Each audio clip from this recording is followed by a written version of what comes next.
Hello to everyone, welcome to KCA Kukreja commerce academy. कैसे हैं आप सभी? होपफुली आप सभी अच्छे हैं और जो अपनी प्रिपरेशन है उसको काफ़ी अच्छे से कवर कर रहे होंगे। सो गाइज, यहाँ पे हम लोग अपने अकाउंटिंग के पीवाईक्यूज को कवर कर रहे हैं। ये आप लोगों के पास में 2023 के हम लोग पीवाईक्यूज को कवर कर रहे हैं। क्लियर हो गया? सो स्टार्ट करते हैं हमारे 2023 के पीवाईक्यूज के साथ में। तो ये आप लोगों के पास में 2023 के पीवाईक्यूज को हम लोग देख रहे हैं। तो इसके ऑलरेडी आप लोगों के पास में हम लोग कुछ पार्ट्स को डिस्कस कर चुके हैं। ठीक है, और ये आप लोगों के पास में आज का नेक्स्ट पार्ट है। ठीक है, आज का पहला क्वेश्चन आप लोगों की स्क्रीन पर, which one of the following Ind AS is related to the Ind AS Indian accounting standard is related to the effect of changes in foreign exchange rate. Foreign exchange rate होते हैं जिसके ऊपर हम लोग क्या करते हैं, फॉरेन करेंसी को एक्सचेंज करते हैं। So the effect of changes in the foreign exchange rate, तो इसमें से कौन से वाला जो है वो इसके ऊपर वर्क करता है? तो इंड एएस 21 जो है ये किसके ऊपर बात करता है? The effect of changes in foreign exchange rate, इसके ऊपर बात करता है Ind AS 21। Move to the next question. Policy of playing safe. Playing safe का मतलब क्या रहता है यहाँ पे हम लोगों के पास में? इसका मीनिंग क्या है कि जो भी फ्यूचर में होने वाले लॉसेज है, जो भी फ्यूचर में एंटिसिपेटेड लॉसेज है उसको क्या करना है, कंसिडर करके चलना है। लेकिन जो होने वाले फ्यूचर के अंदर प्रॉफिट्स हैं उसको क्या करो, इग्नोर कर कर चलो। तो इसके अंदर हम लोग क्या करते हैं, सेफ प्ले करते हैं कि हम लोग अपने लॉसेस को पहले से ही कवर कर कर चलते हैं। सो ये किसके ऊपर बेस्ड रहता है? तो ये कंजर्वेटिज्म कंसेप्ट के ऊपर बेस्ड रहता है। इसको और क्या कहा जाता है? प्रूडेंस कंसेप्ट भी कहा जाता है। ठीक है, इसमें क्या आता है कि जो फ्यूचर में होने वाले लॉसेस है उसको कंसीडर करो लेकिन प्रॉफिट को कंसीडर नहीं किया जाता है। जो ड्यूल एस्पेक्ट होता है उसके अकॉर्डिंग क्या होता है, हर ट्रांजैक्शन के दो इफेक्ट होते हैं। डेबिट इज इक्वल टू क्या होता है, क्रेडिट होता है। और इसी के अकॉर्डिंग हम लोगों के पास में एक डबल अकाउंटिंग इक्वेशन निकल कर आती है, that is assets is equal to capital plus liabilities होता है। मनी मेजरमेंट कंसेप्ट क्या कहता है, केवल उन्हीं ट्रांजेक्शन को रिकॉर्ड करो जो कौन से नेचर की होती हैं, क्वांटिटेटिव नेचर की होते हैं। केवल उन्हीं ट्रांजेक्शन्स को रिकॉर्ड करो, क्वालिटेटिव को इग्नोर कर दिया जाता है। रियलाइजेशन कंसेप्ट क्या कहते हैं, जैसे ही मनी रियलाइज हो गई उसको क्या करो, रिकॉर्ड करो। ठीक है, so move to the next question. X and y are partner in a firm. Partner जो होते हैं वो इंडिविजुअल होते हैं, कलेक्टिवली उनको क्या कहा जाता है, पार्टनरशिप फर्म कहा जाता है। मिनिमम कितने पार्टनर्स होते हैं? मिनिमम आप लोगों के पास में 2 पार्टनर होने चाहिए। और मैक्सिमम की जो लिमिट है वो कितनी है? तो मैक्सिमम की जो लिमिट है वो कितनी है, एज 50 आप लोगों के पास में एज पर कंपनीज रूल 2014 के अकॉर्डिंग ये 50 की लिमिट है। ठीक है, याद रखिएगा। सो ये प्रॉफिट और लॉस को शेयर करते हैं 4:5 के अंदर। एक्स ने सरेंडर किया 1/4 ऑफ हिज शेयर। एक्स ने कितना सरेंडर किया है? एक्स ने सरेंडर किया, कितना सरेंडर करा है? 1/4 ऑफ हिज शेयर, अपने शेयर का 1/4। एक्स का जो शेयर है वो कितना है, 4:5 था, तो एक्स का कितना हो जाएगा, 4/9 हो जाएगा। तो एक्स ने कितना सरेंडर कर दिया, 1/9 क्या कर दिया, सरेंडर कर दिया। 1/9 सरेंडर करने के बाद में जो एक्स का शेयर बचेगा वो कितना बचेगा? उसका जो शेयर था वो कितना था, 4/9 था। उसने 1/9 सेक्रीफाइस कर दिया तो उसके पास में कितना शेयर बच गया, 3/9 आ गया। ठीक है, वाई ने कितना सरेंडर करा है? वाई ने कितना सरेंडर करा है? वाई ने सरेंडर करा है 1/5 of his share. 1/5 of his share, उसका जो शेयर है वो कितना है, 5/9 है। तो इसने भी कितना सेक्रीफाइस किया, 1/9। अगर सेक्रीफाइसिंग रेशियो पूछा जाए तो क्या होगा, इनका 1:1 होगा। ठीक है, तो अब वाई का जो शेयर आप लोगों के पास में आ जाएगा, ये कितना आ जाएगा? तो वाई का हिस्सा कितना था, 5/9। कितना सेक्रीफाइस कर दिया, 1/9। तो ये कितना रह गया, 4/9 हो जाएगा। अब जेड को कितना मिला है, 1/9 एक्स से मिला है, 1/9 वाई से मिला है। तो जेड के पास में कितना आ गया, 2/9 आ गया। तो इनका कलेक्टिवली जो रेशियो रहेगा वो कितना रहेगा, 3/9, 4/9 और 2/9। तो जो रेशियो रहेगा ये कितना हो जाएगा, 3:4:2। तो ऑप्शन नंबर जो ए रहेगा ये इसका आंसर आ जाएगा, याद हो जाएगा। तो जो न्यू प्रॉफिट शेयरिंग रेशियो है वो कितना हो जाएगा, 3:4:2 हो जाएगा। एक्स ने कितना सरेंडर किया, 1/9। उसके बाद में उसका कितना बच गया, 3/9। वाई ने कितना सरेंडर करा, 1/9। उसके बाद में उसका कितना बच गया, 4/9। दोनों को मिला के जेड के पास में कितना आ गया, तो 3:4:2 आपका आंसर आ जाएगा। Move to the next question. Net profit after taxes of a firm is 1 lakh. Net profit after tax कितना है, 1 लाख है। और जो उसके फिक्स इंटरेस्ट चार्जेस है लॉन्ग टर्म डेट के ऊपर वो कितना है 20,000 है।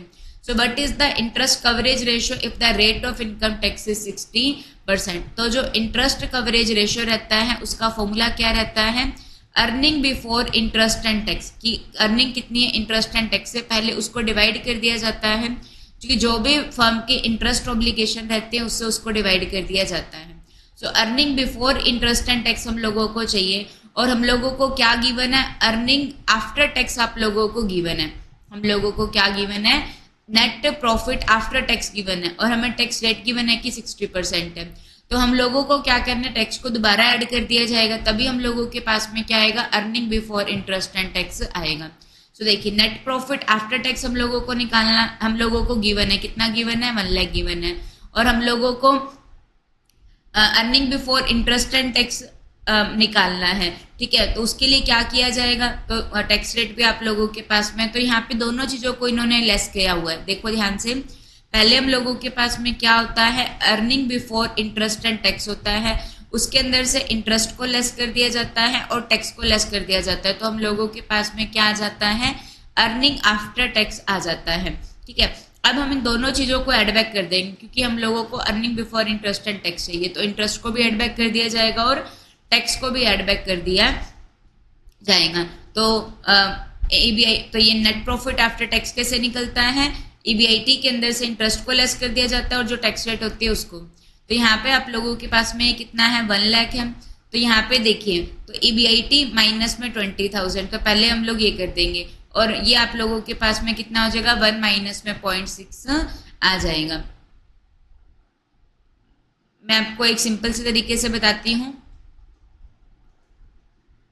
देखिए, तो ये जो 1 लाख आप लोगों के पास में आया है, सपोज हम लोगों के पास में जो टोटल इनकम है आप लोगों के पास में वो कितनी है, टोटल इनकम आफ्टर टैक्स हम लोगों को बता रहा है ये। तो देखिए, अगर हम लोगों के पास में टोटल इनकम ये आफ्टर टैक्स हम लोग अगर देखें, और टैक्स रेट जो है वो आप लोगों के पास में 60% है, इसका मतलब टैक्स जो है वो कितना है, 60 रुपये है।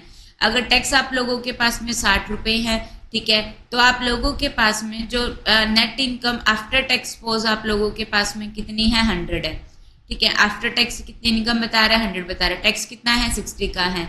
तो इसका मतलब जो हम लोगों के पास में टोटल इनकम थी बिफोर टैक्स वो कितनी थी, टोटल इनकम बिफोर टैक्स आप लोगों के पास में कितनी थी, तो 100 प्लस में 60 थी ना, तभी तो ये आप लोगों के पास में 100 बचा है ना। अगर बिफोर टैक्स आप लोगों के पास में 160 थी, उसमें 60 को टैक्स लेस कर दिया, तो 100 हम लोगों के पास में क्या आ गई, आफ्टर टैक्स आप लोगों के पास में आ गई। या फिर हम इसका एक और बेस बना लेते हैं कि यहाँ पे हम लोग लेकर चलते हैं कि जो बिफोर टैक्स थी वो आप लोगों के पास में कितनी है, 100 है। अज्यूम कर रहे हैं कि जो बिफोर टैक्स है वो कितनी है, 100 है, ये वाला ज्यादा सही रहेगा।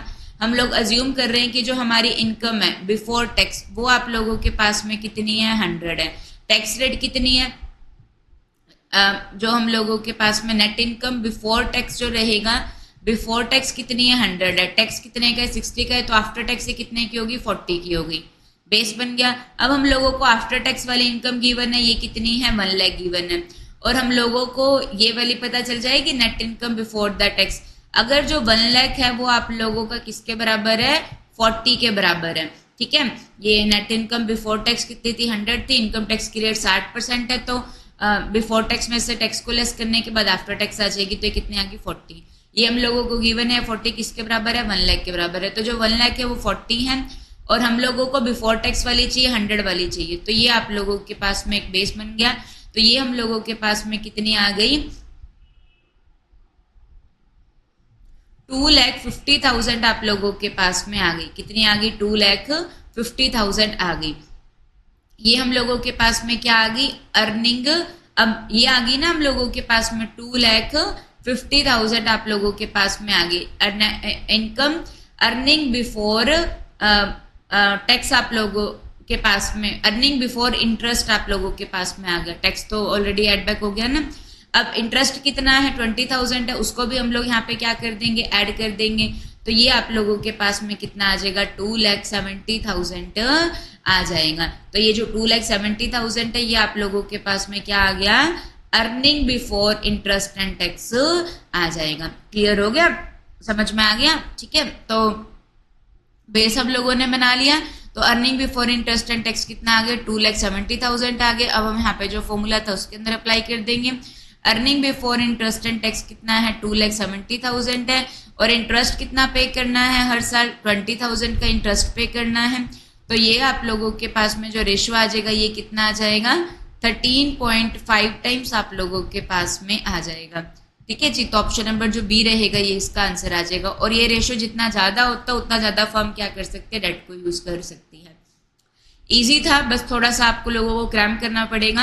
ये जो 1 लाख है किसके बराबर है, 0.4% के बराबर है। वो कैसे, ये आपको पता चलेगा, 60% टैक्स घटा दिया तो 40% ये 1 लाख के बराबर आ जाएगा। तो 2.5 लाख इनकम आ गई। अर्निंग बिफोर इंटरेस्ट, टैक्स को ऐड बैक कर दिया, इंटरेस्ट को भी ऐड कर देंगे तो 2,70,000 आ जाएगा। ठीक है, move to the next question. Which one of the following are not the assumption of marginal costing. Marginal costing क्या होता है, जहां पे क्या किया जाता है, केवल मार्जिनल कॉस्ट को कंसीडर किया जाता है। मार्जिनल कॉस्ट का मतलब क्या होता है, चेंज इन टोटल कॉस्ट के अंदर जो भी चेंजेस आते हैं, किस वजह से ज्यादा इनपुट में चेंजेस करने के, वो आउटपुट के अंदर चेंजेस करने से जो भी आप लोगों के पास में टोटल कॉस्ट में चेंजेस आते हैं वो क्या कहलाती है, मार्जिनल कॉस्ट होती है। ठीक है, एक इनपुट, एक यूनिट ज्यादा प्रोड्यूस करने से या कम प्रोड्यूस करने से, एक यूनिट ज्यादा या कम प्रोड्यूस करने से टोटल कॉस्ट में जो चेंज आता है वो मार्जिनल कॉस्टिंग होती है। सो उसकी क्या अजम्पशन नहीं है, तो यहाँ पे क्या लिखा हुआ है, जो अजम्पशन नहीं है वो हम लोगों को बताना है। तो जो टोटल कॉस्ट होती है उसको फिक्स्ड और वेरिएबल में बांटा जाता है, ये तो आप लोग के पास में करेक्ट है। और जो चेंजेस होते हैं वो किसके अंदर होते हैं, वेरिएबल कंपोनेंट के अंदर ही होते हैं, तो ये तो करेक्ट है। Fixed cost per unit of production remain constant. तो पर यूनिट की फिक्स्ड कॉस्ट जो रहती है वो कांस्टेंट नहीं होती है, वो आप लोगों के पास में क्या होती है, चेंज होती है। याद रखिएगा, हम लोगों के पास में क्या रहती है, फिक्स्ड कॉस्ट रहती है, और क्या होती है, वेरिएबल कॉस्ट होती है।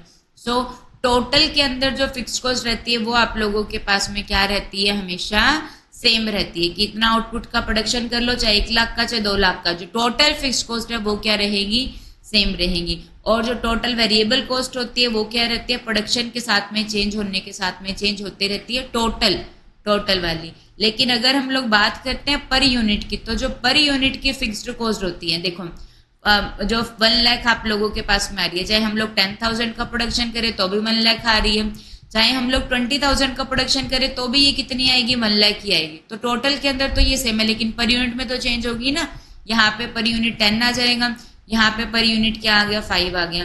तो टोटल में तो चेंजेस आते हैं ना, तो जो पर यूनिट फिक्स कॉस्ट होती है वो क्या होती है, टोटल में उसके अंदर क्या आते हैं, चेंजेस आते हैं।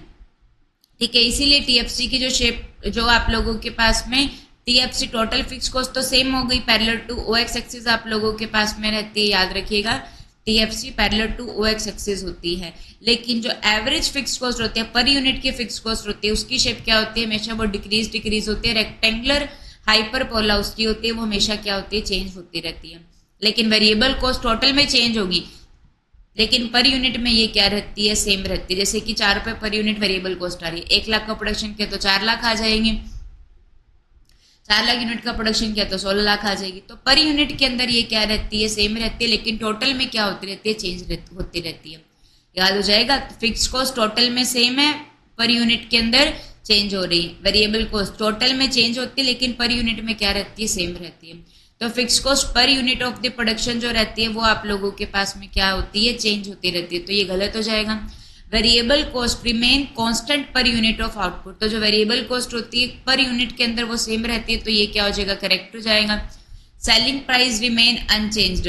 तो जो सेलिंग प्राइस है वो क्या रहेगा, अनचेंज्ड होगा। तो ये भी क्या एक अजम्पशन है, डी भी अजम्पशन है, सी भी अजम्पशन है, ए भी है।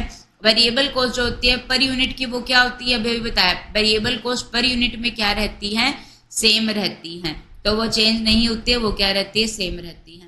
क्रक्स क्या है, जो फिक्स कॉस्ट है वो टोटल में सेम है, ठीक है, लेकिन पर यूनिट में बदलती है। वेरिएबल कॉस्ट जो होती है वो टोटल के अंदर क्या रहती है, चेंज होती रहती है, लेकिन पर यूनिट में वो क्या रहती है, सेम ही रहती है। तो ऑप्शन नंबर जो बी होगा ये इसकी अजम्पशन नहीं है। ठीक है जी, तो ये आप लोगों के पास में आ जाएगा। फिक्स कॉस्ट पर यूनिट में क्या होती है, वेरी करती है, चेंज होती है, और जो वेरिएबल कॉस्ट है पर यूनिट की वो क्या रहती है, कांस्टेंट होती है। ठीक है, move to the next question. Hopefully आपको क्लियर हो गया होगा काफी अच्छे से।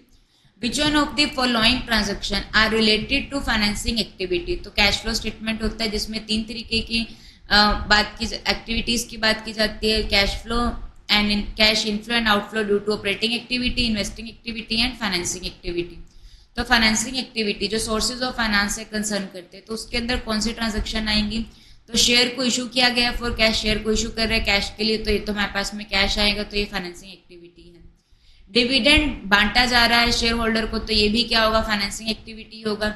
मशीनरी को बेचती है, तो ये कौन सी एक्टिविटी आप लोगों के पास में आती है, इन्वेस्टिंग एक्टिविटी आती है। तो सी को एलिमिनेट कर दीजिए, तो सी को एलिमिनेट कर दिया तो हम लोगों के पास में आंसर ही आ गया ए, बी और डी। रिडेम्पशन ऑफ डिवेंचर है, तो डिवेंचर के पैसे वापस दिए जा रहे हैं, तो ये भी फाइनेंसिंग एक्टिविटी होगा।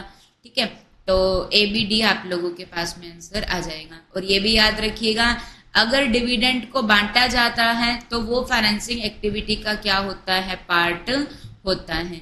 लेकिन जब डिविडेंड और इंटरेस्ट क्या होता है, रिसीव होता है, तो वो किसका पार्ट होता है, अगर डिविडेंड और इंटरेस्ट जो होता है अगर वो क्या होता है, रिसीव होता है, तो वो आप लोगों के पास में किसका पार्ट होता है, इन्वेस्टिंग एक्टिविटी का पार्ट होता है।